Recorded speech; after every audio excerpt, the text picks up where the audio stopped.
Dewi Persik lakukan hal ini untuk membahagiakan ayahnya di akhirat. Pedangdut Dewi Persik masih terus laris menjadi seorang artis, dengan banyak menerima pekerjaan baik di musik hingga presenting. Padahal banyak sekali artis baru yang bakatnya lebih baik dari Dewi Persik. Tapi, pedangdut asal Jember ini masih tetap laku di panggung hiburan. Selain karena bakat dan juga tingkah laku, Dewi Persik merasa masih laris karena banyak orang yang mendoakannya. Akibat rajin bersedekah, wanita yang akrab disapa DP itu menyebut rajin sedekah sudah sejak 5 tahun lalu. Setelah sang ayah, Muhammad Aidil meninggal dunia. Kenapa sedekah?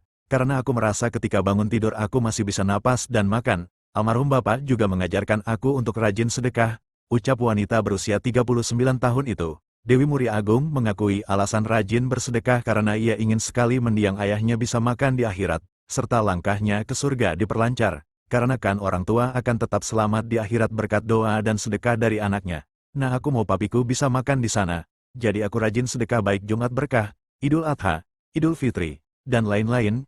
Jelasnya, mantan istri Angga Wijaya dan Aldi Taher ini memberikan sedekah berupa makanan enak kepada orang yang sangat membutuhkan.